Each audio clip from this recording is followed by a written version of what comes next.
Entre greenwashing, arnaque au carbone et marchés opaques, on a voulu comprendre ce qui se cache vraiment derrière les quotas et les crédits carbone. Spoiler, c'est à la fois un peu flippant et hyper prometteur. Parce qu'au milieu de ce grand bazar, les quotas carbone pourraient bien devenir un atout stratégique énorme pour la France. Pour démêler tout ça, on reçoit Isor Coursenet, cofondatrice d'Initiative, une start-up qui veut simplifier le trading des matières premières environnementales et rendre les marchés carbone accessibles aux 90% d'entreprises qui en sont aujourd'hui exclues. Sélectionnée par l'université de Cambridge pour son programme Sustainability et Leadership, Isor a aussi bossé sur un projet financé par la Banque mondiale, collaboré avec le Forum économique mondial, et présenter ses travaux à l'Union européenne. Et accessoirement, elle a commencé sa vie pro comme danseuse étoile à Paris, Londres et New York, après avoir eu son bac à 14 ans. Voilà, un parcours lunaire assez chargé, tout comme va l'être cet épisode. Mais comme d'hab, on commencera avec quelques pépites techno autour de l'énergie, de la fusion nucléaire et même de micro-ondes géants qui percent la croûte terrestre. Je vous promets que tout ceci est un vrai épisode. Bienvenue en charge positive, attachez vos ceintures parce que ça vaut vraiment le coup. Quota carbone, crédit carbone, escroquerie carbone. Aujourd'hui, on va dérouler le fil du carbone et voir comment il a été transformé en un véritable objet de trading où les intentions écologiques initiales vendues au grand public perdent un peu tout leur sens pour laisser place à la réalité du marché. On est accompagné aujourd'hui par l'impressionnante et versatile Isor, que je vous ai déjà présenté dans l'introduction de ce podcast. Elle a une vision très claire du marché du carbone, vu que c'est ni plus ni moins son travail. Bonjour Isor, c'est quoi ton taf ? Bonjour Benjamin, je ne sais pas quoi répondre après cette magnifique introduction. Mon taf en 5 secondes, c'est essayer de faciliter l'accès à l'achat de l'énergie et de ces fameuses émissions carbone. Et beaucoup de vulgarisation sur c'est quoi la différence entre un crédit carbone et un quota carbone. Ok, donc dans les grandes lignes, tu valides un petit peu cette intro sensationnaliste que j'ai faite, que c'est devenu un marché, le carbone, etc. Alors, je suis tout à fait d'accord avec le fait que c'est un marché, sinon on n'aurait pas vraiment raison de lieu d'être avec mon entreprise. Après, l'intro sensationnaliste, je pense que ça fit parfaitement avec le documentaire qu'il y a eu sur Netflix, avec la série qu'il y a eu sur Canal+, et avec tous les gros titres qu'on a H24 sur crédit carbone. Donc l'introduction est vendeuse, ça va dans le sens de ce qu'on va aborder dans ce podcast, mais pour se mettre en jeu, tu as quelque chose à dire. Ça manque d'un jeu de mots, Benjamin. C'est ça. Il en a pas. Laissez-moi le temps de me chauffer, s'il vous plaît. Pour cette raison, justement, pour se chauffer, pour se mettre en jambe, vu qu'on va parler d'énergie aujourd'hui, on va vous proposer 3 petites news technologiques très enthousiasmantes liées à ce secteur de l'énergie, l'écologie, tout ce bazar, qui commence. Tim, peut-être. Tim, vas-y, c'est ton moment. Moi, très bien. Je voulais aborder le sujet de la fusion nucléaire. Il y a quelques news là-dessus. C'est vrai que c'est un spectre. Tiens, alors, c'était sûr. Des décennies. C'était sûr. Bah oui. Évidemment. Non, mais ça fait des décennies qu'on entend la fusion, il y a énormément de sceptiques, et vous savez, il y a le projet ITER, qui est un projet international pour réussir à développer la fusion, en tout cas, de façon, au niveau de la recherche fondamentale, le but, c'est pas de produire tout de suite un réacteur utilisable, mais en tout cas de pousser ça en avant. Et là, il y a eu enfin des breakthroughs, ça a commencé avec la Chine, qui a réussi, alors, il y a 2 réacteurs, il y a le réacteur West et East, c'est pas vraiment des réacteurs, c'est des Tomahawk qui sont en train d'apprendre à contrôler le plasma justement et à maintenir cet état en fait de la matière. Et si je confirme ça, j'attendais tout de suite, je vais vous dire ça tout de suite. Il se trouve que la Chine a réussi à tenir la réaction pendant 1066 secondes. Donc ça c'était super, oui. C'est le réacteur East. Donc avant on arrivait à peine à faire quelques secondes, hein, c'était extrêmement court. Donc là maintenant on est sur plusieurs minutes. On est 20 minutes là à peu près quoi. 15-20 minutes. Ouais. Et du coup, truc très cool après, c'est que quelques semaines après ça, la France arrive. Et à ITER, donc West cette fois, on a annoncé que la réaction avait tenu 22 minutes. Donc on avait encore explosé le record qui avait été set-up en Chine. Donc la fusion est en train de passer de quelques secondes à plusieurs minutes, maintenant à 22 minutes. Et à mon avis, il y a peut-être encore 10, 20 ans de travail, mais avec les IA, on va accélérer tout ça. Tu veux dire qu'il faudrait encore quelques itérations? Yes. Tu voles le travail de Benjamin, attention. Ouais, j'avoue. En effet. Attention Martin, il y a des rôles bien définis dans ce podcast. Les blagues, c'est moi, ok? Toi, t'es le sceptique, t'es le mec un peu ronchon. C'est vrai. Mais t'inquiète, je vais ronchonner. Mais Tim, du coup, avec quelques itérations d'ici 10-20 ans, du coup, tu penses que... Et surtout avec Je vais les pas IA faire qui permettent d'accélérer tous les breakthroughs dans tous les C'est sens. ça. Je vais pas faire de prédictions délirantes, mais ce que j'aimerais en tout cas dire, c'est que voilà, ça représente pour moi la fusion, c'est quelque chose, c'est un spectre qui paraît impossible pendant très longtemps, mais potentiellement si ce breakthrough arrive au XXIe siècle, et si ce breakthrough arrive même dans les 20-30 ans à venir, on va redistribuer toutes les cartes. Donc notamment tout ce qu'on va dire dans cet épisode va devoir être évalué si jamais ça arrive. Donc c'est vraiment intéressant et ça fait partie, comme on en parle souvent, de ces... Les breakthroughs, c'est des choses sur lesquelles on compte pas vraiment, on a tendance à extrapoler les courbes actuelles, à imaginer où ça va, et puis d'un coup, des fois, il y a une technologie qui arrive et qui change tout. C'est possible que ce soit le cas, voilà. Et du coup, la fusion, on en parlera plus tard. Je propose qu'on y retourne. C'est ton rêve, on a compris que c'est ton rêve. C'est littéralement ton rêve. En tout cas, la fusion, et ça me permet de transitionner sur ma petite nouvelle à moi, la fusion, c'est de l'énergie infinie et propre, et quasi sans risque. Donc on est content et tout. Et aussi fou que ça puisse paraître, l'humanité a devant elle plusieurs solutions pour obtenir une énergie propre et infinie. La solution la plus évidente qui nous vient en tête, c'est la fusion nucléaire, comme vient de nous parler Tim. Mais il y a d'autres startups qui font des choses aussi, dont une startup américaine qui a décidé d'emprunter une autre approche pour fournir à l'humanité une énergie tout aussi propre et infinie. En effet, la Terre cache en son centre une bombe énergétique. Son noyau chauffe à 6000 degrés, donc c'est aussi chaud que la surface du Soleil. Et là-bas en bas, au centre de la Terre, il y a tellement d'énergie que juste 0,1% de cette chaleur pourrait alimenter l'humanité pendant des millions d'années. Donc ça, c'est la géothermie. L'idée, c'est de capter cette chaleur pour en faire de l'électricité propre, sans pollution et sans carbone. Mais le problème, c'est que cette énergie, elle est profonde, elle est très très très profonde, et jusqu'ici, on n'avait pas les outils pour l'atteindre. Alors, en Islande, c'est facile de l'atteindre, car la chaleur remonte presque toute seule avec des geysers qui crachent de l'eau bouillante. Mais ailleurs, comme chez nous, il faut creuser loin, genre une douzaine de kilomètres en moyenne, pour trouver des températures assez folles. Au-dessus de on cherche à atteindre 374 degrés, parce que, en gros, à 374 degrés, l'eau, ça devient super critique. Ça devient une sorte de vapeur magique qui peut faire tourner des turbines comme jamais et créer une énergie de zinzin, en fait. Le problème, c'est que creuser aussi profond, ça coûte une couille. Si on utilise des termes qui parlent à tout le monde, ça coûte vraiment... Des termes masculins. Des termes masculins. Bon, effectivement, aujourd'hui, on est en présence féminine, il faut trouver d'autres termes. Donc, ça coûte une fortune et ça prend un temps de dingue. Je vais pas le dire. Je ne vais pas le dire.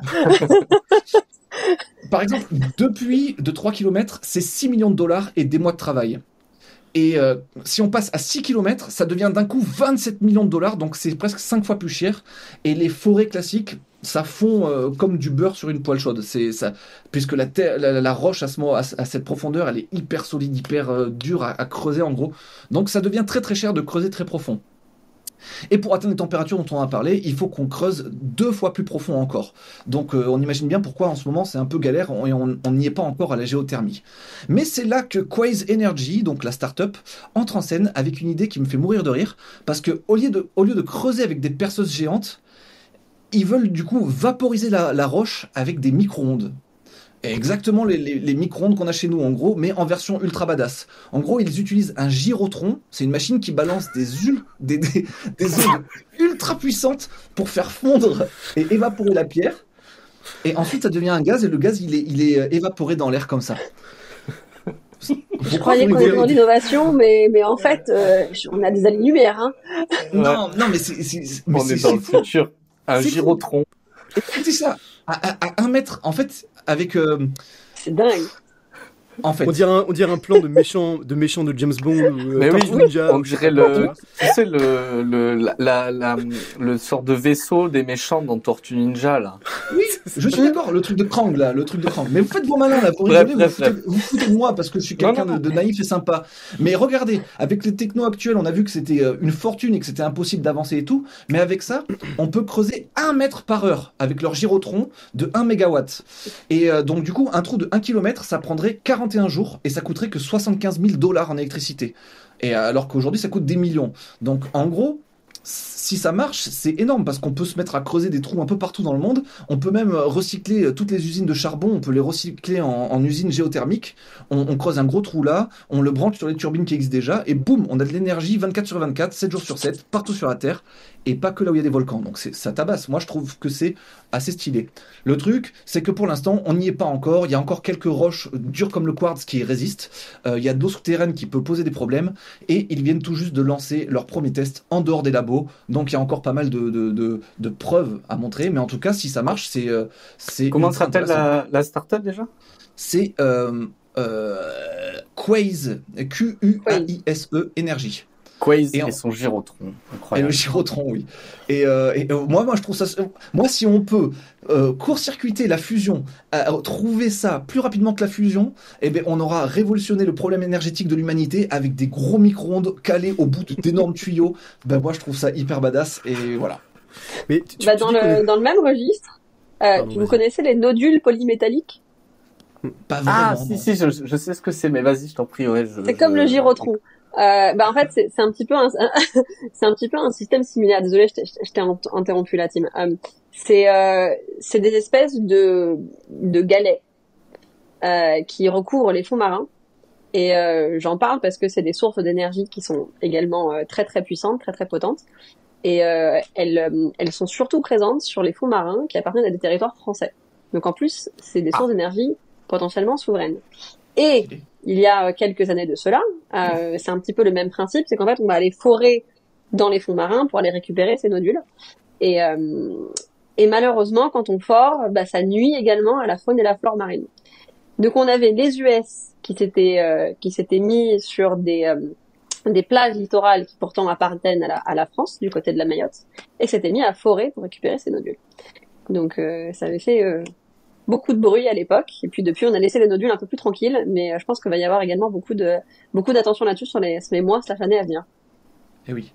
Et ces nodules, ils sont constitués de quoi? C'est du gaz, non? C'était pas ça? Ouais, c'est un espèce d'amalgamate de différents composants qui fait que c'est pareil, c'est ton énergie sur Hyper Terre. énergétique. C'est ça. Incroyable. Tim, Enfin, tu voulais dire quoi? Tim? Non, j'étais surpris, pardon, pour revenir à ce que tu disais, Ben, tu dis qu'on est déjà à la moitié de la profondeur nécessaire pour aller chercher l'énergie. Oui, actuellement, on sait aller jusque-là avec les moyens qu'on a actuellement, mais ça coûte vraiment 27 millions, comme on a vu, pour creuser juste un trou de 7 km. Et en fait, on envoie des espèces de foreuses en diamant qui coûtent très cher à produire et tout. Bref, c'est galère. Mais je vais arrêter de vous vendre mon gyrotron, vous allez vous foutre de ma gueule tout le long. Non, mec, Donc c'est- allez-y, creusez à ça va l'appel. être- Creusez vos trous à mais l'appel, là. Moi, je vais c'est creuser avec mon très- micro-ondes. Super histoire, C'est très Ben. steampunk. C'est très Ouais, steampunk. en plus. Oui, parce qu'il y a de la vapeur. Voilà, vous avez entendu qu'il y a de la vapeur, et voilà, du coup, c'est steampunk. Moi, allez, vous vous foutez de ma gueule. Vas-y. Non, Mais c'était non, Jules Verne. oh là là. C'était bon. Jules Verne, voyage, enfin, Allez, on cite Jules Verne. Allez, bon, vas-y, C'est le Martin, faux. vas-y, je t'en prie. Ok. Balance-nous ta news. voyage autour de la Terre, commencer à forer. Il y a quand même un petit parallèle là-bas, je sais pas. C'est vrai, mais si t'arrives à te caler dans le trou qu'ils sont en train tu sais que tu mesures la taille d'une frite, quoi. Je pense pas que tu mesures la taille d'une frite. C'est des petits trous, tu vois, c'est des petits tubes. Et T'es moi, pas je une dois Bon. enchaîner là-dessus. Bon, vous êtes Martin, prends le relais. insupportable. Let's go.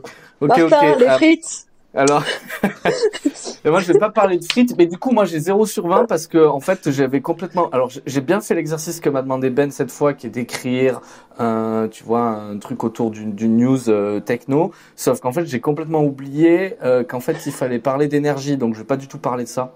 Ah, ouais, d'accord. Ouais. Donc, j'ai pas 0 sur 20, mais genre, je vais avoir une mauvaise note. Bah, tu te le gardes pour la prochaine fois. Et là, je reviens sur le sujet principal du podcast, à savoir l'énergie, parce que Martin, tu nous as fait un joli hors-sujet. Merci beaucoup. Maintenant, on peut retourner à avoir une vision macro de ce qui se passe avec l'application Electricity Maps, la claque visuelle qui change tout. Alors, qu'est-ce qui veut nous présenter ça? Parce que qu'est-ce que c'est ce Electricity Map? Qu'est-ce qu'on y trouve? Qu'est-ce que ça nous permet de voir? Qu'est-ce qu'on n'avait pas avant? Pourquoi on a ça maintenant? Quelles sont les conclusions? Qui veut en parler? Bah, Tim, moi, je veux c'est bien. toi J'adore. qui a C'est pour dû toi, faire Tim. Alors, attends, C'est- Tim, je- par contre, t'as une connexion d'enfants sauvages, donc est-ce que tu veux que je partage moi mon écran? Ah oui, c'est bien mieux, ouais. Oui, c'est bien mieux? Allez, je vais partager mon écran. C'est quoi? C'est l'expression connexion d'enfants sauvages qui vous fait rire? J'adore. Vous êtes... Bon. J'avoue qu'elle est pas mal. Je sais pas où tu le trouves à chaque fois, mais... En fait, ce que j'aime bien, c'est que le ton de Benjamin, quand il sort son expression que t'as jamais entendue avant, t'as l'impression, en fait, que ça date d'il y a des 10, 15, 20 ans Ouais. du langage français, et c'est juste que toi qui as un culte. Parce que, avec une conviction, tu vois. Ah, il est pas piqué des fromages d'hier, hein. C'est camelotesque. Eh C'est ben, vrai, c'est vrai. voilà Electricity Map. Tim, je suis ton esclave niveau pilotage du bazar. Tu me guides, tu décris et on y va. Très bien. Eh bien, Electricity Map permet de voir en live la production et consommation d'électricité par pays, par source. Et je trouve ça hyper intéressant. Ça permet vraiment de se recalibrer justement encore une fois et de comprendre un petit peu mieux quels sont les flux d'énergie dans le monde, quels sont les pays qui émettent le plus de CO2 et ceux qui en émettent le moins, quels sont les programmes qui ont fonctionné ou pas, quelles sont les différentes façons de faire en fait. Parce qu'il y a différentes solutions, il y a des pays qui ont du CO2 très bas avec des méthodes complètement différentes. Donc c'est assez intéressant. Je te propose de dézoomer un petit peu et de jeter un œil à la map mondiale et de mieux se rendre compte à quel point la situation française est rare, puisque nous sommes à peu près la seule puissance de cette taille-là, avec une énergie aussi décarbonée dans le monde. Donc c'est assez unique. Et si tu zoomes en particulier donc sur nous à nouveau, si tu cliques sur la France, je te conseille de... Voilà. On peut voir le chiffre important, c'est qu'on émet donc 41 grammes de CO2 par kilowattheure. Et donc c'est extrêmement bas, ok. Si vous comparez à n'importe quel voisin, l'Allemagne par exemple au hasard, ou par exemple la Pologne. La Voilà, Pologne, l'Allemagne, sur l'Allemagne, c'est on ça. est donc 410 grammes, la Pologne 722 grammes, ok, versus 41. Il Donc il faut bien régale. imaginer que le même appareil électrique que vous branchez en Pologne, c'est quasiment 15 fois plus de CO2 qu'en France. Ok, la même ampoule, le même ordinateur, 15 fois plus de CO2. Donc ça change tout, concrètement, stratégiquement, et c'est pour ça que je suis pas sûr qu'aujourd'hui, c'est vraiment en France qu'il faut faire des efforts écologiques, à mon avis, enfin en tout cas sur cette question-là d'énergie, à mon avis, ce qu'on devrait surtout faire, là où il y a ce qu'on appelle les low hanging fruit, quoi, là où il y a les... Comment on dit, à chaque fois, je sais plus la traduire cette expression, mais en tout cas, là où on a le maximum de levier, là où on a le maximum d'impact pour très peu d'efforts, ce serait d'aider les pays qui polluent énormément aujourd'hui, comme la Pologne, qui dépend du charbon. Mais alors attends, Tim, parce que je te vois venir. Mhm.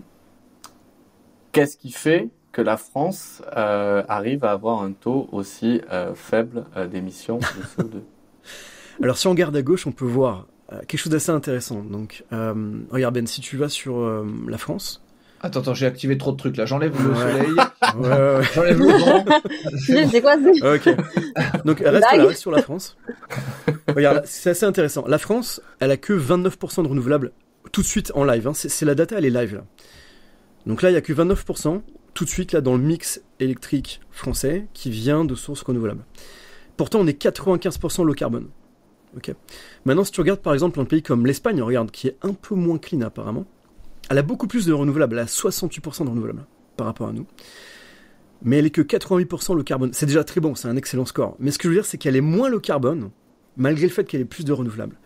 Et en fait, pourquoi? Si on regarde le mix en bas, on peut voir à gauche, là, ouais. Là, on voit toutes les différentes sources, en fait. Solaire, hydro, wind, nucléaire. Donc, on voit quelles sont les différentes sources d'énergie qui créent le mix actuel de l'Espagne. Et on voit que pour l'instant, ils ont, c'est bien, ils ont de l'hydro, ils ont du soleil, ils ont du vent, c'est pas mal, ils ont du nucléaire aussi. Mais ce qui baisse leur score un petit peu, évidemment, c'est qu'ils ont pas mal de gaz qui tournent tout de suite, là. Si tu cliques sur la France, à mon avis, il doit y avoir quasiment zéro gaz à l'heure actuelle. Tu peux cliquer dessus, ouais, il y a très peu de gaz. Très Nous, peu, on est Sur la France. principalement au nucléaire. Et si tu cliques, Ouais. je sais pas, sur n'importe quel voisin, l'Italie, en haut à droite, tu peux te mettre par country, par pays, en haut à droite. Voilà, et là, tu peux voir que l'Italie tourne quasiment qu'au gaz. Ah ouais, c'est chaud. Et Et donc, ce qui est du aussi coup, intéressant, c'est que tu vois les Mm. flux d'énergie qui sont interchangés au Entre les travers du réseau Ouais. européen, qui d'ailleurs est un truc qu'on devrait aborder, je crois, un peu plus tard, parce que Oui. personne n'y comprend c'est les petites flèches rien, que tu vois. moi y compris. Ouais. Et à ce niveau-là, justement, j'avais une question. Alors, la France, nous, on a un nucléaire, on fait plein d'énergie, etc. On en envoie du coup chez nos voisins, en Belgique, en Italie et tout. Mais on chope quand même quelques trucs qui viennent d'Espagne. Pourquoi on a besoin de leur énergie aux Espagnols? Alors ça, je vais prendre la question au vol. Déjà pour dézoomer un petit peu sur la carte, ce que ça nous montre vraiment, c'est la réalité de la flexibilité des marchés. C'est que l'énergie, c'est pas comme tu vas aller acheter du pain. il faut bien que quelqu'un ait toujours un stock d'énergie pour que tu puisses toujours tirer sur son énergie quand on a besoin. Donc l'énergie, la gradation avec laquelle tu vas pouvoir en tirer, d'abord ça va être sur de l'eau, ensuite ça va être sur du solaire, et après ça va aller de plus en plus vers des énergies qui elles sont fortes en carbone. Toute la problématique en fait, c'est la loi de l'offre et la demande. C'est quand tu vas produire un certain montant d'énergie, est-ce qu'il y aura assez de consommateurs en face pour y revendre? C'est un petit peu comme si jamais demain on décidait d'avoir énormément de production d'énergie verte, ce qui serait super pour l'environnement, mais en face, t'as peu de consommation. Bah, c'est un petit peu comme si jamais tu faisais une autoroute et tu dépensais l'argent pour faire l'autoroute alors que t'as 5 voitures qui passent dessus. Donc la solution que les différents gouvernements européens ont trouvée, c'est de répartir leur grid, donc le réseau, entre eux, et pour que lorsqu'il y a une inégalité, ça tire ici, ça tire là. Nous par exemple, on échange beaucoup avec l'Espagne parce que le réseau est limitrophe et c'est plus simple pour nous de tirer chez eux. Mais alors, et on peut zoomer sur la Belgique, parce que là, ce qu'on voit, c'est que la Belgique, à la fois, elle envoie aux Allemands. Ah non, c'est pas la Belgique, c'est le Luxembourg qui prend. Et ah oui, d'accord. Non mais si tu vois quand même, elle commande chez les Français et après elle envoie à côté, tu vois. Et moi c'est ça qui m'étonne, pourquoi elle garde pas tout son truc chez elle au lieu d'envoyer chez les autres et de nous en prendre à nous. Pourquoi elle garde pas chez elle? Ça c'est alors je vais pas m'avancer sur les contrats qui ont été mis en place, mais il y a deux réalités. Il y a une réalité donc physique, donc qui est-ce qui livre à qui, quand, comment et quoi. Et puis ensuite il y a une réalité financière. Comment est-ce que les flux vont être redirigés vers tel ou tel pays? Ça va être également où est-ce que ça coûte le moins cher d'acheter ou le moins cher de vendre, ou le plus cher de vendre, pardon. Et en fonction de ça, c'est des décisions qui sont pas prises en fait des fois à un niveau gouvernemental ou même à un niveau écologique. C'est des décisions qui sont prises purement à un niveau financier. Ouais. Donc ça se trouve, eux, là, les Belges, ils se disent, bon, ça nous coûte, il vaut mieux qu'on vende notre énergie chère et qu'on achète celle des Français pas chère. Et du coup, ils s'y retrouvent mieux. Par exemple, ça pourrait être ça schématiquement. C'est ça. Ça pourrait très clairement être ça, ou alors ça peut simplement être, en fait, pour la majorité des entreprises, parce que ça, en fait, soit ça peut être un contrat gouvernemental, soit c'est plusieurs différentes entreprises qui vont aller acheter leur énergie. On sait pas. Généralement, c'est plusieurs entreprises qui vont aller acheter leur énergie. Et t'as entreprise A, B et C, ils ont un broker qui est français.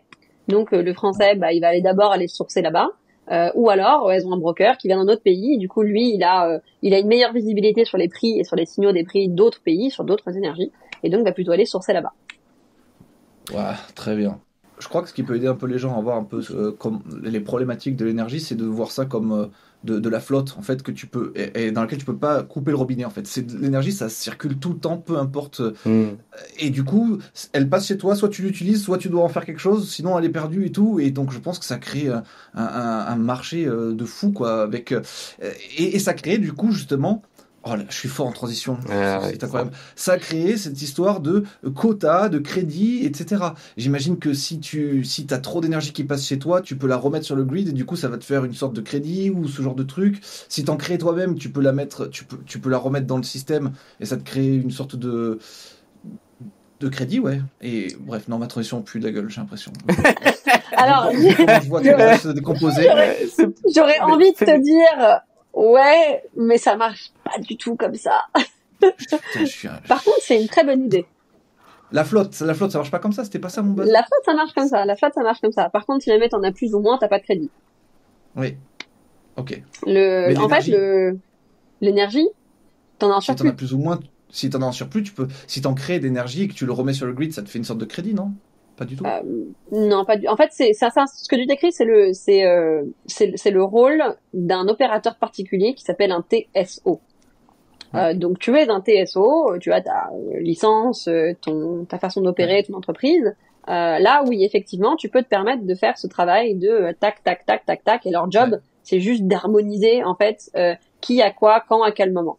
D'ailleurs, il y en a très peu qui ont le droit d'être un TSO. Parce que quand tu n'arrives pas à assumer ton devoir de livraison, dans ce cas, tu as une énorme amende. Donc c'est vachement punitif. Mais je pense pas en fait qu'au niveau citoyen, ce soit encore aussi bien ficelé comme système. D'ailleurs, la raison d'être des TSO est une des raisons pour laquelle on a encore besoin des bourses, parce que c'est les bourses qui disent go, stop, et qui communiquent avec le TSO. D'accord. Ben, donc, du coup, vu que je suis aussi mauvais en carbone, quota et crédit, et que c'est de ça dont on doit parler maintenant, est-ce que tu peux nous expliquer un petit peu ces histoires le carbone, bon, on entend partout, les quotas, les crédits, ça se monnaie pas, les gens se les rachètent, etc. Ça crée une sorte de marché souterrain un peu obscur. Et on t'écoute là-dessus. Je vais nous ramener à nos classes de primaire. Ouais, Quand tout volontiers. le monde parlait du trou dans la couche d'ozone. Est-ce qu'on s'en rappelle de ça? Exemple que Tim adore, il adore cet exemple, Tim le cite souvent. Ouais, ça te filme. Ok. Non, parce que c'est. Bah, c'est- Vas-y, Ouais. je te laisse. Ah non, je veux savoir maintenant. Quand est-ce que tu arrives à citer Non, le non, trou parce dans la que couche d'ozone? Eh bien, tout simplement parce que c'est un exemple de succès de l'humanité et qu'on n'en parle pas assez souvent. On a réussi à résorber le trou de la couche d'ozone, on a banni les gaz CFC qui étaient dans les frigos et dans pas mal de systèmes à l'époque, et aujourd'hui, bah, le trou est en train de se résorber, et ça montre que voilà, quand l'humanité a un challenge, on peut le faire. Et que c'est pas du tout impossible, et que c'est pour ça que j'ai bon espoir qu'on va réussir à résoudre le changement climatique, un de ces quatre. En tout cas, je pense qu'on est en train de le faire. Bah, c'est une super façon de faire un segue sur les marchés des quotas carbone. Ça marche de la même manière. Donc il y avait ce challenge de la couche d'ozone. Bon, on y est arrivé, on a encore des vaches, donc bravo l'humanité. Euh, et, euh, et à ce moment-là, c'est les États-Unis qui ont décidé de mettre en place un système qu'on appelle Cap and Trade. Donc Cap, limite, trade, achat-vente. Très simple. Donc pour mettre justement une limite à toutes ces émanations qui faisaient du mal et qui nuisaient à la couche d'ozone. Ce système a tellement bien marché quand, je crois, 4-5 ans, c'était déjà fini. Et en fait, la raison pour laquelle ça a bien marché, c'est que ils avaient des puits d'acide. Donc c'était un problème très conséquent, quotidien, et tout le monde s'était vraiment mis la main à la pâte pour faire un effort collectif. 20 à 30 ans plus tard, ce même système a été récupéré pour essayer de justement mettre une limite à la pollution. Et c'est là où les systèmes des quotas et des crédits ont été inventés. Ça, c'est dans les années 90, 95, donc avant même que l'énergie se soit libéralisée dans les marchés européens. Donc je fais ma mini-zor, j'espère que je radote pas trop avec mon petit cours d'histoire. Mais à ce moment-là, en fait, il y a deux systèmes qui sont créés. Il y a un système qui s'appelle le système régulé. Donc là, c'est un gouvernement qui va dire, OK, ça c'est la limite chez moi. Et quand on dépasse cette limite chez moi, eh ben on va devoir payer pour la dépasser. Par contre, si jamais tu es en dessous de la limite, on parle d'émissions de carbone. Exactement, d'émissions carbone. Et est-ce que c'est une limite qui est par industrie, qui est globale au pays, juste pour être un peu concret? En fait, c'est une limite par rapport à un temps donné. Parce que si jamais on devait avoir une limite par industrie, par géographie, ce serait trop disparate.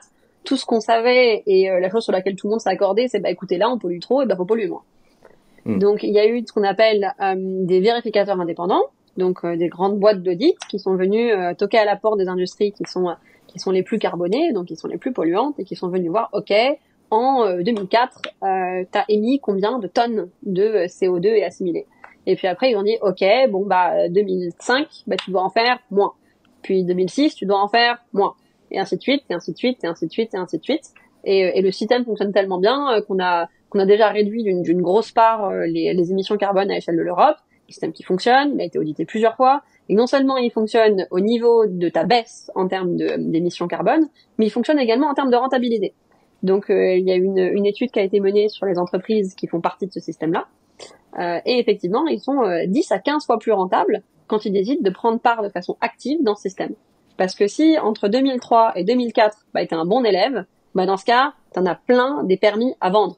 Donc tu peux générer une marge sur tes bonnes pratiques. Donc ça met un signal prix en fait sur ta pollution ou sur tes démarches de développement durable. Et j'imagine que ça drive l'innovation parce que tu dis voilà, je produis du métal de telle manière. Maintenant, je vais le faire par exemple avec de l'électricité que j'achète à partir du nucléaire. Donc je peux prouver que je suis décarboné. Et donc cette nouvelle technologie qui était peut-être trop chère à mettre en place avant, se finance par la revente des crédits carbone qu'elle génère. Je caricature sans doute, mais... Non, mais c'est exactement ça. Je dirais juste que c'est les quotas carbone, parce que ça, c'était le premier j'allais dire système. ça.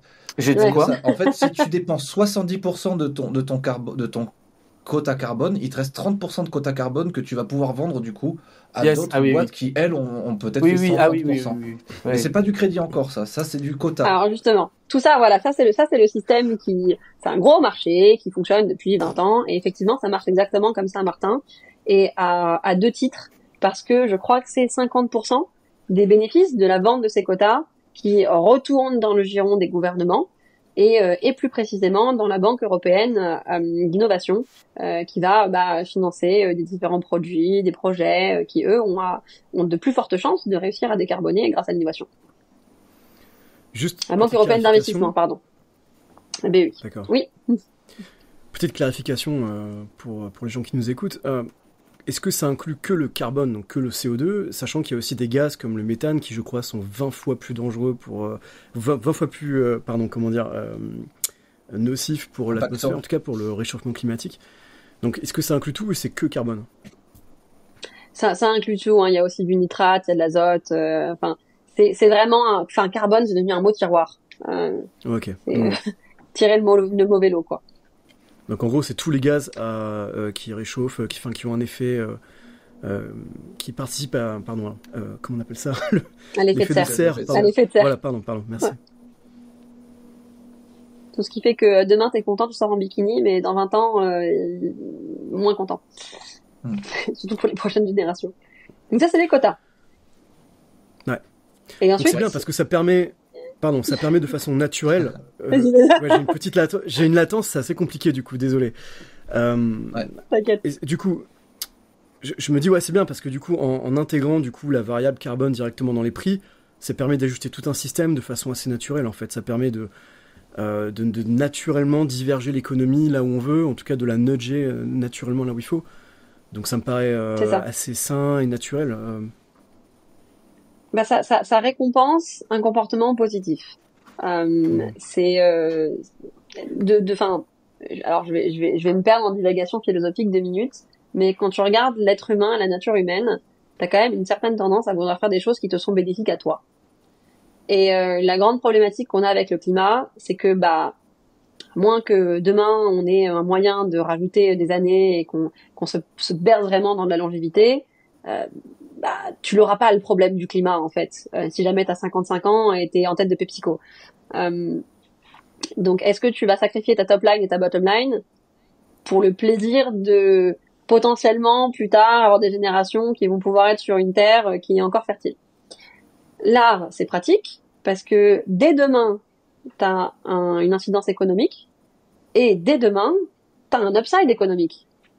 Donc il y a rien à perdre en fait à investir dans le développement durable. Et du coup, tu peux améliorer ta top line et ta bottom line, qui est 2 termes que tout le monde ne comprend pas forcément, Isor. Désolé, je vais traduire, pardon. Je enlever la casquette de start-upeuse 2 minutes. Alors, top line, c'est faire de l'argent. Bottom line, c'est dépenser de l'argent. Donc, améliorer ta top line, ça veut dire faire plus d'argent et réussir à consolider ta bottom line, c'est dépenser moins d'argent du coup. Ce qui fait un modèle économique viable. Et ce qui est autorisé par le mécanisme de quota. Yes. Ah putain, parce que je me trompe tout le temps. Alors du coup, s'il n'y a pas que les quotas, il y a quoi? Il y a aussi les crédits, c'est ça? C'est ça. Alors les crédits, c'est fascinant. Ouais. Ah, oh là là. Et juste, attends, pour avoir un ordre de grandeur, Isor, les quotas, ça représente combien de millions, de milliards d'euros ou juste c'est vraiment pour faire plaisir à Tim, uniquement, mais important. Donc pour donner un ordre de grandeur, Tim, le système des quotas carbone génère à peu près 44 milliards de bénéfices à l'échelle de l'Europe par an. Alors ça, c'est ce qui rentre dans les caisses de l'Europe, mais le volume échangé en milliards, il est peut-être supérieur encore? Le volume est bien supérieur. Quand on regarde, il y a 3 bourses sur les marchés à l'heure actuelle. T'as l'européen, t'as l'américain, et puis t'as nous. Et nous, on est une bourse émergente. L'européen, il est en charge ce qu'on appelle le système primaire, donc c'est l'achat direct des quotas, pas le deuxième système secondaire. L'américain, il fait les deux, et l'américain, en un an, en 2023, je crois, et ça a augmenté en 2024, ils ont fait 1 trilliard, 1 trillion en français, je crois on dit, toujours la traduction des chiffres en français et en anglais, de valeur, d'échange sur ces marchés. Juste sur les quotas. 1 trilliard, c'est 1000 milliards. Ouais, c'est ça. 1 trillion, comme on dit en pitch. Parce que ouais, une tonne en quota, ça a une certaine valeur. Et c'est qui fixe la valeur d'une tonne en quota, en fait, au niveau de l'Europe, au niveau de l'Amérique, comment c'est fixé? Je vais avoir une réponse, mais qui est tellement capitaliste. La loi de l'offre et de la demande, Benjamin. Ouais. Non, mais Alors, ça m'aide à voir. Hein. Ça s'échange à 60 euros, entre 60 et 70 euros. Et quand il y a eu l'arnaque au carbone, dont on pourra parler later, le prix avait augmenté, il avait pété les plafonds, c'était à 140 euros. Parce qu'il y avait énormément d'offres et énormément de demandes. Donc depuis ce moment-là, l'Europe a décidé de faire ce qu'on appelle une réserve de stabilité. J'allais te demander ça, ouais. Est-ce que tu peux stocker ces trucs et dire bon ben voilà, j'en accapare tellement que du coup j'évite une trop grosse volatilité, ou s'il y a une trop grosse volatilité, j'en vends un peu ou j'en rachète, ou il y a ce genre de mécanisme qui vient éviter ça, ok.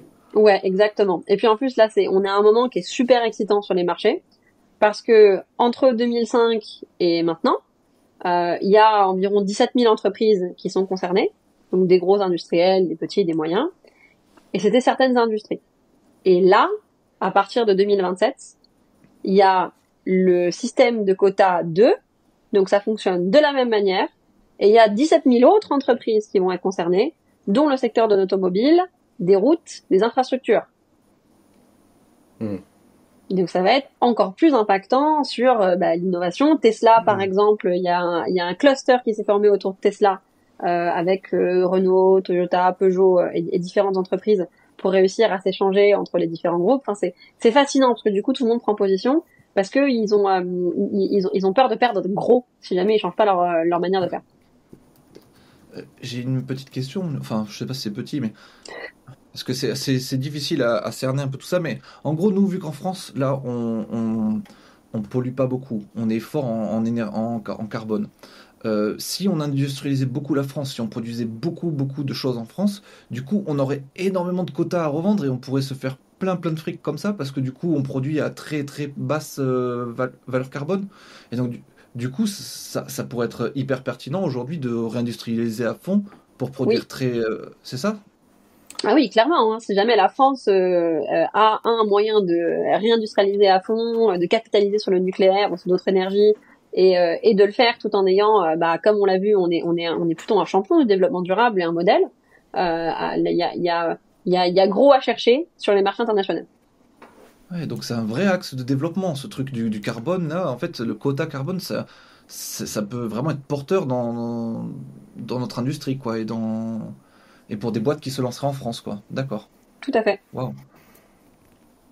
Et dernier truc, chaque entreprise qui se crée en France a un nombre de... Comment est défini le nombre de quotas qu'ils ont par an? En fait, c'est par rapport à la taille de l'entreprise, c'est par rapport à la production globale de cette entreprise, c'est par rapport à quoi? Parce que une petite start-up, j'imagine, va pas avoir le même quota carbone que Volkswagen. Je sais, c'est pas français, je rigole. Renault, quelque chose comme ça. Non mais t'as tout à fait raison. En fait, d'abord, ça va être surtout ce sera très con, hein, ton code NAF. L'industrie à laquelle tu appartiens quand tu incorpores ton entreprise. Pour traduire, Martin. Et après ça, généralement, quand t'es soumis au système, tu le sais très vite. Et t'as automatiquement, c'est un petit peu comme, c'est drôle parce que c'est vraiment un marché financier. Hein. Je pense que ça va faire plaisir à Tim. Tu vois, comme t'as ta banque, quand t'ouvres un compte en banque, du coup t'as ton compte en banque. Pour les quotas, c'est pareil. Il y a un registre qui est un petit peu comme une banque. Et en fait, tu as ton compte en banque de registre de quotas. Et dans ton compte en banque de registre de quotas, t'as tes quotas dedans. Et ça s'échange comme de l'argent. Ça veut dire que l'énergie devient une unité qui est donc transférable, échangeable. Ça devient une monnaie en fait, c'est ça qui est intéressant. Voilà, merci Martin. D'ailleurs, si vous ne l'avez pas regardé, regardez notre épisode précédent qui parle justement avec Amaury Séché de la monnaie. Mais bon, voilà, auto-promo, j'arrête. T'as fait la transition. Pour faire ta promo. T'as fait la transition parfaite, Martin, parce que du coup, comme c'est de la monnaie, qu'est-ce qui s'est passé? Bah, il y a eu des personnes qui voulaient être créateurs de cette monnaie. Et donc jusqu'ici, bon bah, tu veux faire un billet de banque, bah, t'as un gouvernement et tu crées ta monnaie. Ça, c'était les quotas carbone. Les crédits carbone, c'est qu'on a autorisé à des entreprises privées de créer des crédits si jamais tu avais été plus ou moins vertueux, de façon assez similaire aux quotas, mais sans avoir une contrainte réglementaire derrière, et n'importe qui pouvait en créer. Donc là, ça a été la ruée vers l'or. Mais attends, par quel mécanisme tu peux créer un crédit? T'es Microsoft. Ok. Au lieu d'avoir un data center qui pollue, tu décides de passer par l'entreprise que tu as citée au tout départ du podcast. En fait, ça te fait polluer moins, entre guillemets. Et bah, tu vas demander à une entreprise qui va venir auditer ce que tu as fait et qui va dire ouais, effectivement, au lieu d'avoir pollué de temps, ils ont pollué que de temps. Et donc, cette réduction, on va dire que ça a été une innovation technologique et que ça peut faire valoir la création d'un crédit carbone. Okay. C'est la même chose avec la forêt. Ouais, vas-y, donne un autre exemple. T'as planté des arbres et ces arbres, du coup, ont généré plus d'oxygène, ou alors au contraire, t'as planté des bambous. Et les bambous, en fait, ce qu'on sait pas, c'est que ça permet de capter également du carbone. Et ben en fait, tes bambous, tu vas calculer pendant 10, 15, 20 ans combien de carbone est-ce qu'il a retiré de l'atmosphère. Et ensuite, à chaque fois que tu auras retiré une unité, on va te créer un crédit carbone en même temps. Est-ce que ça n'a pas l'air un peu... Donc j'ai l'impression que l'intention, moi je la trouve assez bonne, mais j'ai l'impression que c'est un système qu'on peut gamer. Si on est un peu malin, j'ai l'impression c'est assez subjectif. Il y a quand même moyen de faire passer des choses, de faire croire des choses. Comment est-ce que vraiment c'est fondé? Est-ce que mes craintes sont réelles? Tes craintes sont réelles, quotidiennes, se passent tous les jours dans le monde. Je crois qu'il y a 3 jours, il y a un entrepreneur aux États-Unis qui a été arrêté pour une fraude de 150 millions au crédit carbone. Donc ils avaient acheté un lopin de terre où ils avaient planté des arbres et ils avaient demandé à une entreprise qu'ils ne connaissaient pas de venir attester qu'ils avaient bien fait des crédits carbone. J'espère que tout le monde va bien les guillemets, je pense avoir des crampes. Mais... On te mettra en full screen. Mais pour ceux qui nous écoutent, Isor agite ses quatre doigts, 2 sur chaque main, pour signifier que tout ça est ironique. Exactement. Merci beaucoup, Martin. C'est moins drôle quand tu l'expliques. Oui, je fais ce que je peux. Je suis pas un comique. Voilà, tant pis. Mais ouais, donc, vous avez raison. Est-ce que vous avez des questions déjà sur les crédits? Parce que Non, mais. Il y a énormément de trucs à apprendre là-dedans, il y en a plein. Comme le dit Tim, en effet, c'est très subjectif, c'est sujet à des escroqueries, mais ça me semble avoir une certaine utilité. Par exemple, je pense à je sais plus comment ça s'appelle, mais c'est des énormes fans, tu vois, des énormes ventilateurs qui captent du carbone et le transforment en sorte de briques qu'on peut stocker. Ça, par exemple, typiquement, si je veux faire une analogie avec la crypto, c'est comme si j'achète des cartes graphiques, je les mets en série et je mine des bitcoins et je suis donc rémunéré en bitcoin pour ça. Mais si je fais la même chose avec le carbone, je mine. Typiquement, c'est ce que je décris, je mine du carbone dans l'atmosphère, et du coup, comme c'est un truc qui n'a aucune valeur, c'est une vieille brique que je vais stocker dans mon jardin, en échange, pour le service rendu à l'humanité, je récupère des crédits. Donc, je vois quand même qu'il y a un côté escroquerie, mais il y a un côté utilité. Donc, ma question finale, c'est est-ce que ça perdure, ça va perdurer, est-ce que c'est un système qui est en cours d'être réformé, etc., etc. Et surtout... le crédit, en plus, il était plus simple à capter pour le monsieur tout le monde. Encore une fois, le mec qui installe des panneaux solaires sur son toit, qui va générer de l'énergie plus qu'il va en dépenser, lui, c'est normal.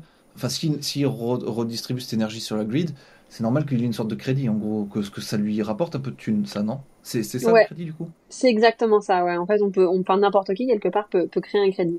Moi, le système des crédits carbone, je trouve qu'il est fascinant. Vraiment fascinant, parce que n'importe qui peut, entre guillemets, prendre son destin en main, et puis décider de faire un geste pour l'environnement, et d'être tout de suite rémunéré pour ça.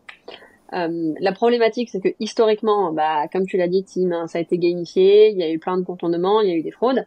Après, ça ne veut pas dire que les efforts se sont arrêtés. Au contraire, il y a énormément d'attention, il y a beaucoup d'efforts. Bah, le programme dont on faisait partie à l'université de Cambridge, c'était un programme qui était dédié à toutes les solutions qui permettaient de mettre en avant plus de transparence, plus de traçabilité et de vraiment surveiller ces marchés-là pour que les crédits carbone soient des vrais crédits carbone et bien tangibles. Il y a un gros sujet qui est vraiment sur le devant de la scène dans ces marchés-là, c'est est-ce que un jour un crédit carbone pourra valoir un quota carbone et est-ce qu'ils pourront s'échanger. D'accord.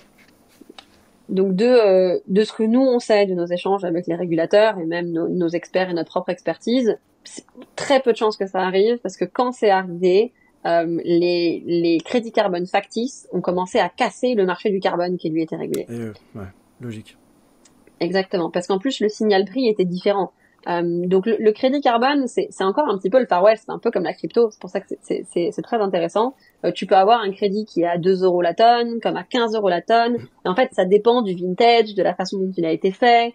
Et c'est vraiment plus c'est du détail. Mais alors, pour le grand public qui comprenne bien, qui émet ces crédits-là?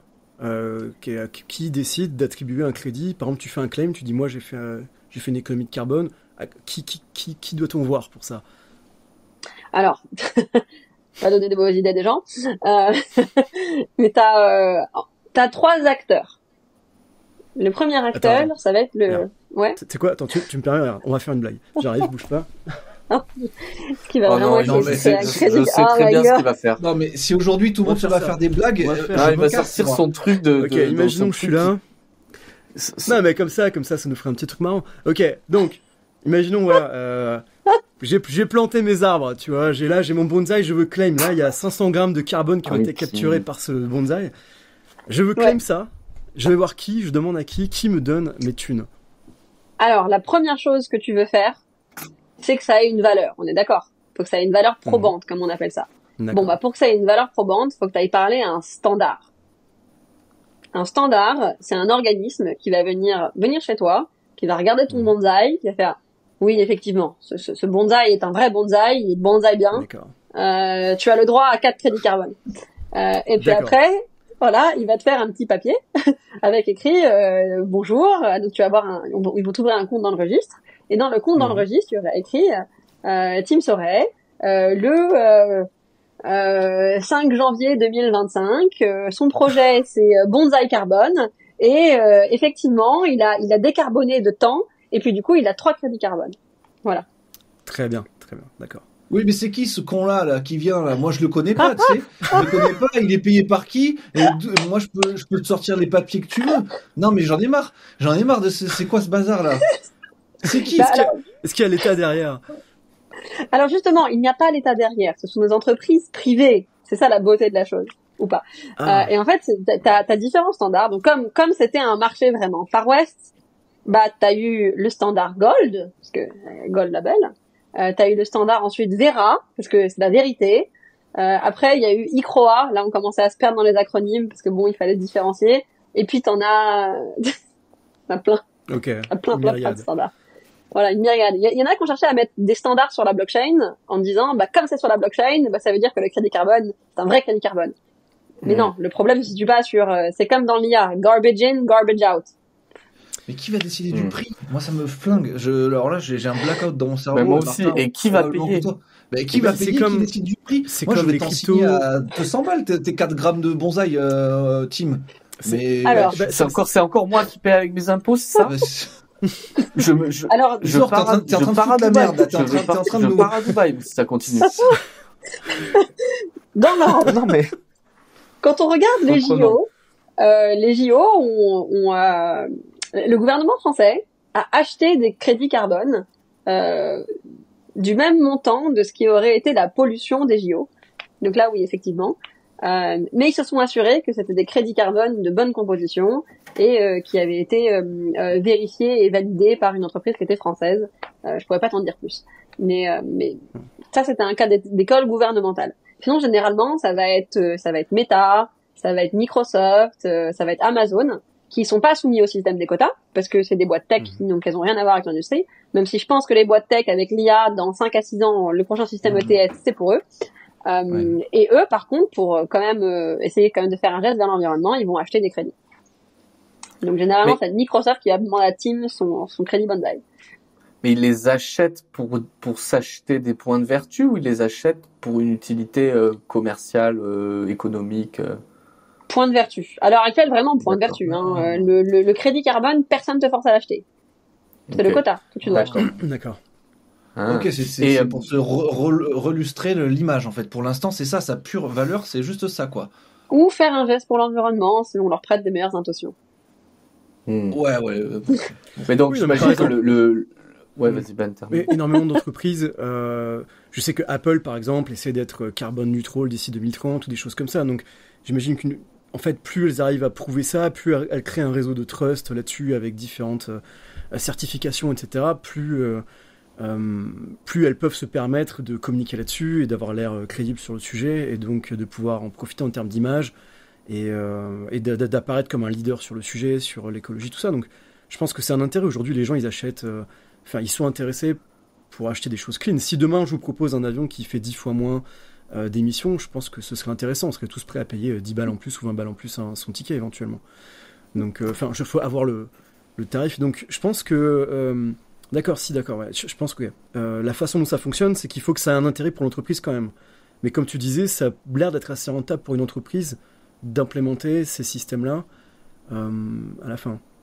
Si je devais donner un vrai conseil, pour le coup, sur comment réussir à monétiser en fait ton geste pour l'environnement, ouais, c'est dommage que ça marche pas parce que, comme tu disais, Martin, les entreprises qui réussissent à capter du CO2 et en faire des briques, ce serait bien qu'elles puissent avoir une récompense pour leurs efforts. Moi, je leur conseillerais plus de trouver une entreprise qui est soumise au système des quotas, que tu sais forcément d'acheter, qui est forcé d'en vendre et vraiment qui a une vraie raison de décarboner, et tu lui dis écoute, tu te sers de mon produit, du coup tu décarbones de temps, moi je sais que la tonne de quota c'est 60 €, alors que le crédit il est à 2 €, hein, donc vraiment l'intérêt économique est moindre. Moi j'aimerais bien qu'on fasse une JV, ou alors moi je me fais rémunérer pour ma peine sur la vente de tes quotas. Et là, il n'y a pas de problème. Mais en fait, à vouloir trop... Ce que tu décris, c'est un moyen de pallier au fait que les crédits carbone et les quotas carbone ne s'interchangent pas. C'est ça. En fait, qui est un peu l'évolution dont on rêverait. Dont on rêverait, dont rêvent les gens du crédit carbone. Les personnes qui travaillent dans les quotas, chacun de son côté, les moutons sont bien gardés. Ok, mais à la fin, Isor, pardon, mais j'ai ce petit goût dans la bouche de scam. J'arrive pas à me l'enlever, tu vois. Non, mais sur les crédits, j'espère, pas sur les quotas. Oui, sur le crédit. Ah non, mais les quotas, maintenant, je suis fan. Moi, je suis fan aussi. Mais alors, pareil. En fait, quota, le truc qui est... Non, mais attendez, il y a un truc qui est horrible. Parce que déjà, si tu veux... Non, mais attends. Isor, c'est pas la première fois qu'on se parle et tout, mais en fait, le problème, c'est pas un problème de logique, c'est un problème aussi de sémantique. C'est-à-dire, on appelle ça quota carbone, crédit carbone, en fait, c'est pas vraiment le carbone. Il y a un truc qui se trade, il y a un truc qui est un scam, mais qui est pas un scam. Et en fait, à la fin, je pense que les gens, la plupart, ils entendent carbone, ça les gonfle. Ils disent non, mais voilà. Et après, ils entendent quota ou crédit, ils se posent plus la question et ils associent tout ça à un scam, tu vois. Ouais, exactement. Et donc, moi, j'ai quand même, sur le crédit, ce petit goût là aigre de scammy. Même si je vois un peu l'intérêt, tu vois, je trouve, tu fais une société qui n'est basée que sur la captation de carbone et des autres gaz à effet de serre, voire des polluants, et qui est une société qui de base n'a aucun business model viable sans les crédits. Donc je vois quand même un intérêt, mais aujourd'hui le fait que ce soit pas interconnecté avec les quotas, que tu aies affaire à des sortes de standards pas possibles avec des acronymes horribles, ça pue un peu quoi. Bah en fait, alors moi je me suis longtemps posé la question de comment ça se fait que tout le monde parle des crédits carbone et que personne ne parle des quotas carbone. Parce que il y en a un, ça fait 25 ans qu'il est là le système quand même, il génère 44 milliards par an. C'est juste bizarre pour ordre qu'on de en parle grandeur, pas, tu quoi. peux comparer les deux. Les crédits, j'imagine que c'est beaucoup plus petit. C'est minuscule, c'est minuscule. C'est pour ça aussi qu'on se demande pourquoi tout le monde se bat sur les crédits carbone. C'est un marché à 4 milliards. Et ça, c'est 4 milliards avec l'augmentation de 25% année sur année, prévisionnelle. On n'a pas les vrais chiffres. Alors tout à l'heure, tu parlais de plusieurs trillions juste aux Amériques sur le quota, quoi. Exactement. Juste sur la valeur qui est échangée sur les marchés, c'est 1 trillion. Ouais. Voilà, c'est même pas comparable. C'est même pas comparable. Mais alors, donc j'ai beaucoup creusé. Parle de ces strata des crédits. Ça, c'est une excellente question. Parce que je l'ai posée à beaucoup de personnes. Parce que je comprenais pas. On est tout seul fou à avoir compris un truc ou qu'est-ce qui s'est passé? Et j'ai demandé au Parlement européen, qui est en charge du système. Et en fait, eux... On dirait que tu te la pètes un peu quand tu dis ça. on dirait un peu... Mais non, mais moi, chaque fois que j'ai une question, mec, je prends mon tel...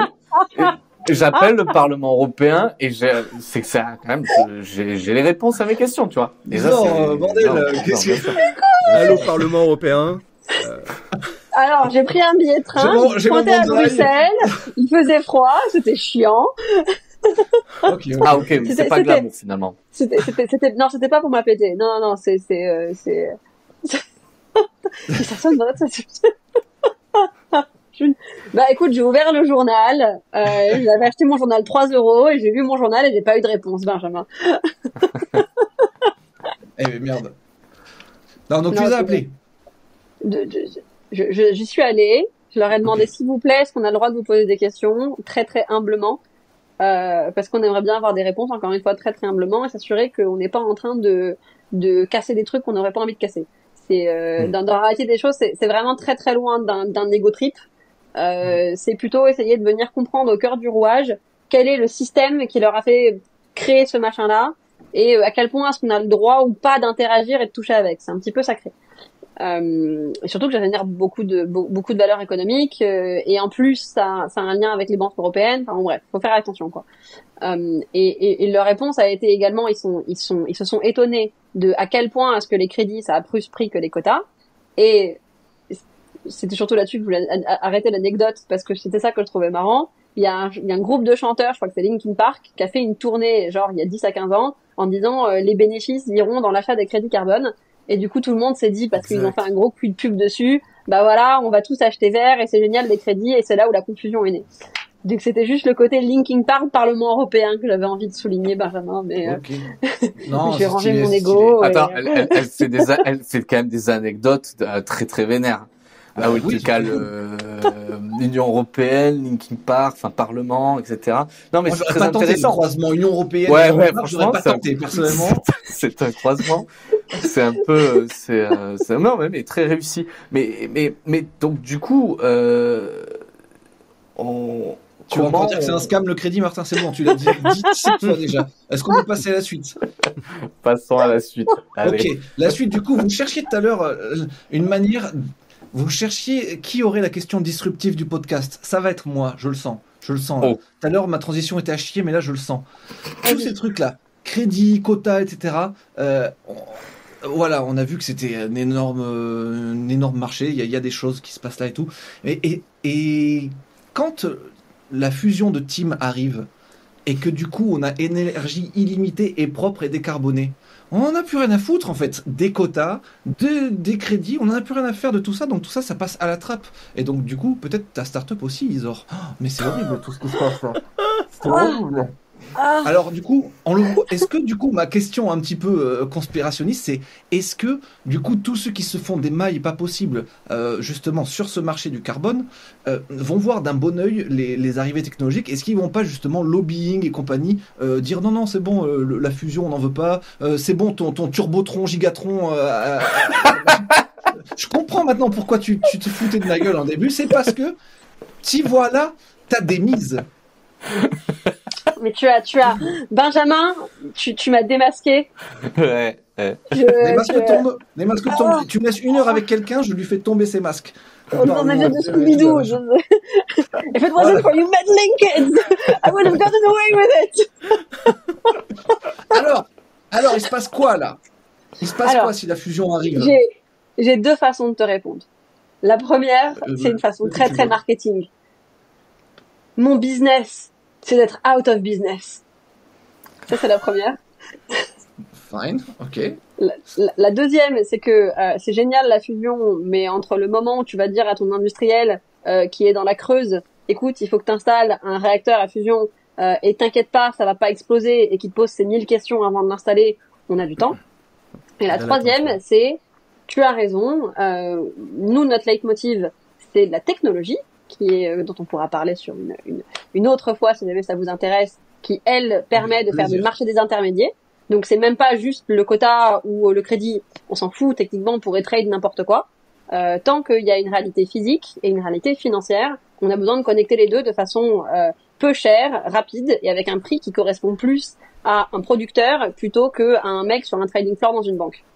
Donc si demain il y a plus de quota, si demain il y a plus de crédit, eh ben il y aura encore de l'énergie, il y aura encore peut-être encore un petit peu de gaz, j'espère qu'il y aura pas de charbon, mais il y aura toujours des commodités à trader parce que c'est ça en fait qui a fait naître les premières bourses. La première bourse elle est née en Chine et c'était sur des matières premières. Là je te parle du XVIe siècle. Ouais. Il y a longtemps. Donc ça va, les marchés financiers nous will outlive us. Ok. Mais il y a quand même une autre dimension dans la question de Ben qui est de dire est-ce que les parties prenantes qui gagnent beaucoup d'argent avec les quotas ne vont pas avoir envie de freiner l'innovation. Voilà, le lobbyisme, etc. pour de, pouvoir garder en fait, leur gagne-pain. Ouais. C'est déjà des trilliards de dollars. Donc les gens qui prennent de l'argent, des fees sur comment on dit des intérêts, c'est marché. des intérêts ou bénéfices.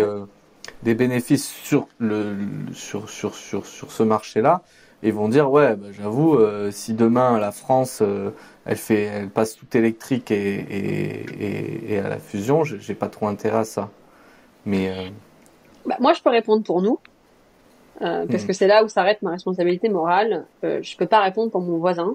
De ce que moi j'ai vu par contre, il y a plus de lobbies, comme les lobbies auto par exemple, qui sont en train de lobbyer pour que le deuxième système de quotas qui arrive en 2027 soit repoussé, plutôt que de lobbies qui cherchent à arrêter l'innovation. Au contraire, je les vois plus en train de dire l'innovation c'est la seule solution qu'on a pour que les marchés soient plus rapides, plus liquides, plus transparents, etc., etc. Et encourager ce genre d'initiative pour que une fois que c'est terminé, c'est terminé. Après, côté banque, ils évoluent toujours avec le temps. Donc, si jamais demain, il n'y a pas de quota, il y aura toujours autre chose qui pourrait émerger, je pense. Oui.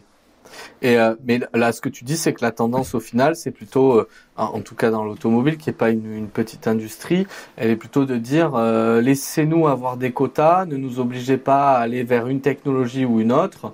On le fera de manière progressive et plus naturelle, et on a besoin, pour faire perdurer nos emplois, notre industrie et nos ventes, d'utiliser ce système de quota carbone qui, lui, on l'a vu, est super. En fait, ils sont plutôt contre tout, Martin. Ils sont contre le crédit et ils sont contre le quota. Ah ouais, ils veulent même pas de quota. Pour eux, c'est juste une taxe et une amende en plus, alors qu'ils veulent rester économiquement compétitifs. C'est plus un emmerdement qu'autre chose à l'heure actuelle. Oui, mais vu que ça s'applique à tout le monde, ils sont tous pénalisés, et donc comme c'est un marché un peu, enfin qui n'est pas un marché unique, mais il y a des tarifs, on l'a vu avec Trump et l'administration Vance, mais il y a quand même, s'ils sont tous, enfin voilà, ils s'en foutent, s'ils sont tous pénalisés, tout le monde est au même niveau, non? Je sais pas. peut-être. Bah, je suis d'accord avec toi, mais comme la prune pour l'instant elle est pour le voisin, tu préfères que ta prune elle reste chez ton voisin, quoi. Et d'ailleurs, ça me fait poser une question. C'est ça me fait me poser une question. Quelle est l'interconnectabilité entre les régions? Parce que j'imagine que ça se fait en région. Il doit y avoir la région Europe, Middle East, US Nord, Amérique du Sud, Asie, des quotas. Est-ce que c'est des circuits fermés? Je crois que tu as mentionné que les États-Unis étaient plus ouverts que l'Europe, ou j'ai peut-être mal compris. Mais voilà, parce que en effet, si par exemple le circuit fermé européen est très très contraignant pour les industriels européens, alors que les quotas carbone Middle East ou je sais pas Chine, Asie s'encarrent, ça pose quelques problèmes de compétitivité. En effet, surtout quand on importe sur un marché. Je suis d'accord avec toi. Si je peux rajouter, c'est effectivement.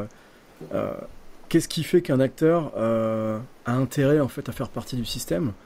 Par exemple, je sais pas, je pense les pays exportateurs de pétrole, ceux qui ont voilà, il y a eu des milliards de dinosaures pendant des millions d'années, ils meurent, ça fait du pétrole, on l'extrait. Du coup, on a plein d'énergie qui fait pas de quota. Là, on est dans l'inverse, on est dans le malus total. On émet un tas de carbone et d'autres gaz à effet de serre. Qu'est-ce qui nous force, qu'est-ce qui nous fait... quel est l'incentive, en fait, de rentrer dans ce système-là mondial? C'est des questions très justes, surtout parce qu'en plus, ça va nous permettre de dézoomer un petit peu et d'avoir une vision internationale de où est-ce qu'on se situe, quoi. Nous, en tant que Français, et ensuite nous, en tant qu'Européens. À l'heure actuelle, il y a 47 marchés des quotas qui fonctionnent. Donc 47 pays qui ont un système de quotas. Par contre, il y a que les 4 zones économiques, comme tu disais, Martin. T'as l'Europe, il va y avoir l'Asie avec le système d'émission de la Chine, il va y avoir Québec, celui du Canada, et qui est relié à la zone États-Unis. Il y a le Brésil également qui est en train d'en mettre un en place. Donc à l'heure actuelle, c'est un petit peu l'Europe qui paye la décarbonation mondiale. C'est surtout les industriels d'Europe qui payent la décarbonation mondiale. Et ça depuis les années 2000. En revanche, ce qu'ils sont en train de mettre en place pour que ça arrête de faire ça, s'appelle, attention là, il y a un acronyme, mais on va pas crier au scam tout de suite, c'est le mécanisme d'ajustement de la taxe carbone aux frontières, donc le MACF. C'est pas la Massif. Et en fait, ce MACF, quand tu importes un produit, donc du Middle East par exemple, qui est carboné, donc qui a été fait avec des produits qui sont assez lourds, et tu vas payer au moment où tu passes la frontière une taxe de douane.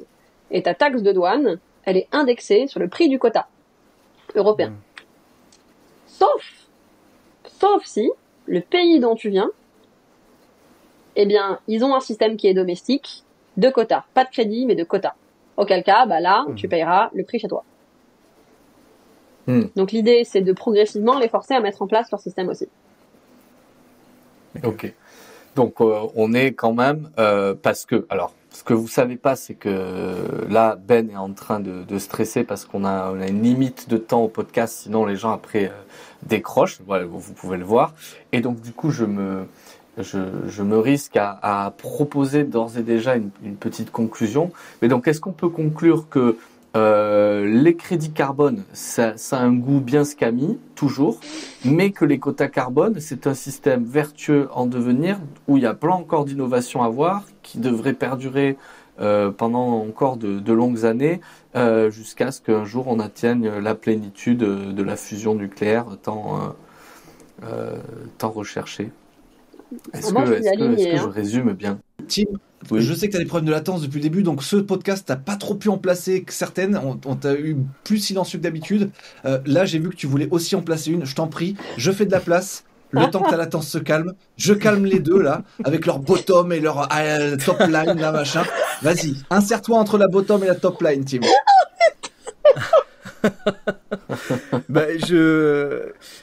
Je voulais qu'on réfléchisse en large à nouveau dans le contexte du podcast, très vite fait pour conclure aussi, pour suivre ta conclusion aussi, Martin. Mais en gros, l'énergie, c'est un peu le fuel de la civilisation, c'est-à-dire que sans ça, on en serait encore à faire du bois de cheminée et avoir 3 moulins pour faire de la farine.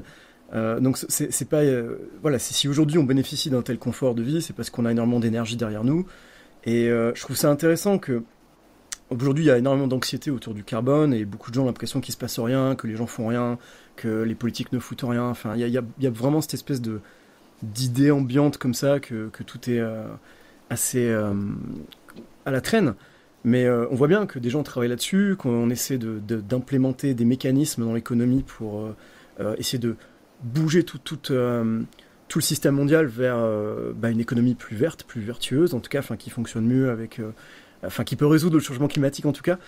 Je trouve ça intéressant. Ça montre qu'il se passe des choses, qu'il y a des gens qui travaillent dessus tous les jours, et voilà, c'est une bonne chose. Et c'est tout ce que je voulais dire. C'est des charges positives. Ces charges positives, c'est une conclusion positive. Ils ont ramené beaucoup de positivité dans ce podcast. Tout le monde a été positif. J'ai envie de dire c'est 20 sur 20. On en refera une avec plaisir. Merci à tous. Vous pouvez suivre Isor sur ses réseaux sociaux, j'imagine. Isor, où est-ce qu'on te suit? On me suit sur LinkedIn surtout, Isor Coursenet. Donc Courcenet, c'est comme un nez court, c'est assez facile à retenir. Sinon, je vais bientôt commencer à alimenter un Medium que je vais aussi mettre sur LinkedIn et sur Instagram, sur l'entreprise Initiative, sans eux, où je vais essayer de faire des 5-4 minutes où j'explique c'est quoi un quota, c'est quoi un crédit, comment ça fonctionne. Donc si jamais ça vous intéresse, surtout n'hésitez pas. Et voilà, nickel. Et quant à nous, on est toujours sur toutes les plateformes, Apple Music, Spotify, ainsi que YouTube, et sur Instagram aussi, et Twitter. Donc allez nous suivre partout, vous pouvez nous suivre si tous ces sujets vous intéressent. Merci beaucoup à tous, c'était Charge Positive. Ciao, ciao, ciao.